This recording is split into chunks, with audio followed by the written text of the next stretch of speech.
Wonders shall never end. There's this supermarket I saw online. It's a Chinese supermarket. They have like Chinese stuff inside, food, ramen, and other things. So I wanted to go there and check it out. And on going there, they told me at the gate, the security people told me the supermarket is strictly for Chinese people. If you are a Nigerian, you cannot go inside. You cannot buy anything. This supermarket is here in Abuja, in Nigeria, and a Nigerian cannot enter. This is a joke. So that means the Chinese guy has more rights than you here in Nigeria, because he can enter anywhere he wants, everywhere. There's no place that he cannot enter. This is the building. That's the Chinese restaurant, Chinese supermarket. That's it. On Lead British International School, Abuja, case of bullying among secondary school students, Maryam versus Namtira. Maryam slapped Namtira consistently. Even me, I lost count. Now, as Maryam was slapping Namtira, there was a shameless boy laughing by the corner. What does the law say? Number one, Nigeria is divided into two under the law. Northern Nigeria Penal Code, Southern Nigeria Criminal Code. This happened in Abuja Penal Code. Under the Penal Code, a child that is below 7 years of age cannot be criminally responsible for anything they do, no matter what they do. A child that is above 7 but below 12, it must be proven that they are matured enough to know the consequences of their action before they can be criminally responsible. Generally, a child from age 12 to 18 will be responsible for their actions under the law. However, the judge will not order the child to be put in prison if there's another suitable punishment for such children or young persons. Juvenile detention, rehab, or whatever. Now, what are the issues? Maryam slapped Namtira. Number one, criminal intimidation. Section 397 of the Penal Code, 2 years, 2 portions of rice, or fine, or both. Number two, Section 265 of the Penal Code, assault without provocation, punishment, 1 year imprisonment, or fine, or both. But there's a particular part of this incident that we're not talking about. Under the law, Section 238 of the Penal Code, it talks about cruelty on children. And I'm talking about the teachers, the CSO, the principal, the teachers, 2 portions of rice. Because it's called negligence under the law. What does the law say? Section 238 of the Penal Code, whoever is meant to take care of a child, or you are in a position of authority of a child below the age of 15, and you neglect that child, and you cause that child unnecessary suffering, you are guilty of a crime, and it is 3 years imprisonment with fine or both.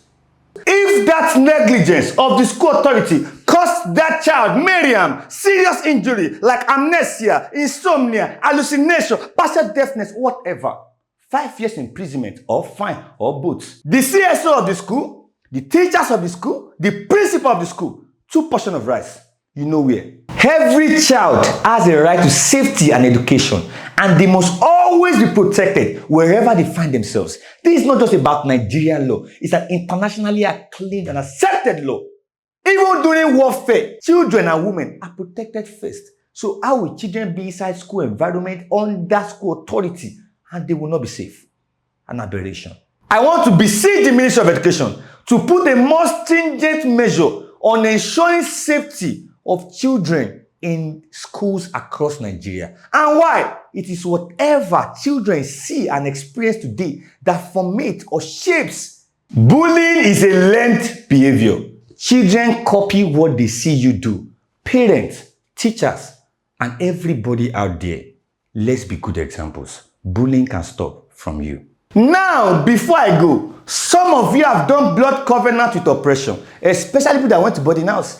What did it to that did not do to us in our own time? You are not serious. Because that is why you will support Chinese supermarkets that does not want Nigerians to patronize them inside Nigeria. See, bullying and slapping, after 5 minutes, is unrefundable deposit. An ugly incident happened on Sunday.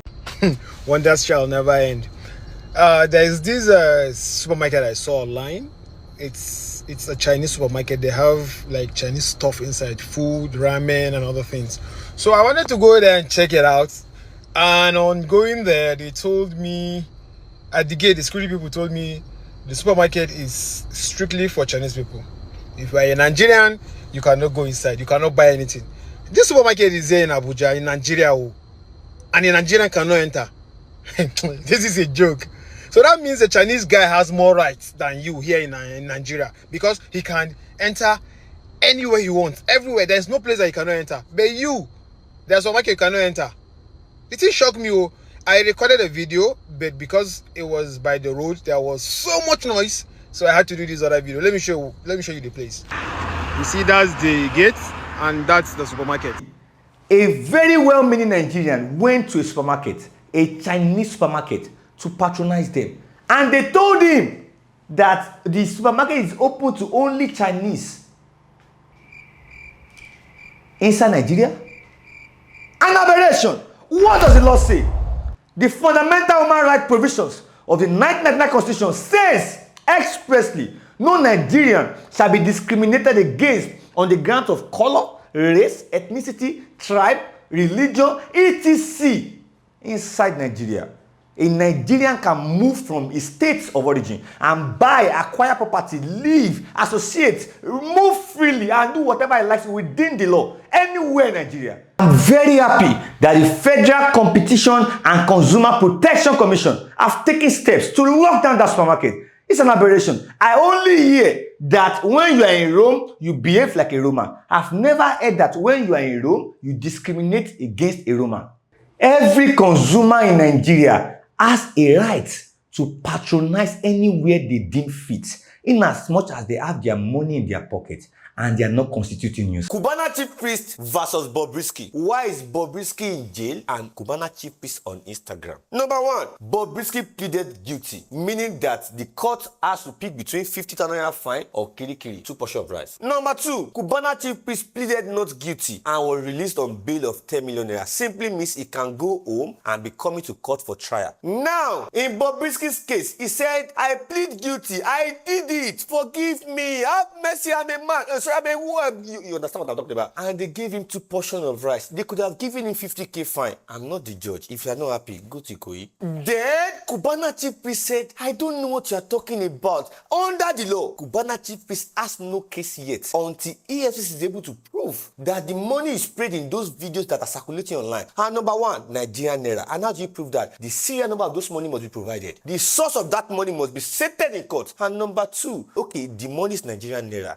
Did he abuse the naira? Some people can even argue that the money in that video is not real money, it's fake money that was just prayed for the fancy of showbiz to make people believe what is not real. But I reserve my comment on this development. Moral lesson of this story: invest in your lawyers. Some lawyers have LLB in law, that is Bachelor of Law Honors. Some have BSc in law, that is Bachelor of Science in Law. You either follow lawyer and be safe, or you follow scientist and become an experiment. The choice is yours. We'll meet in court.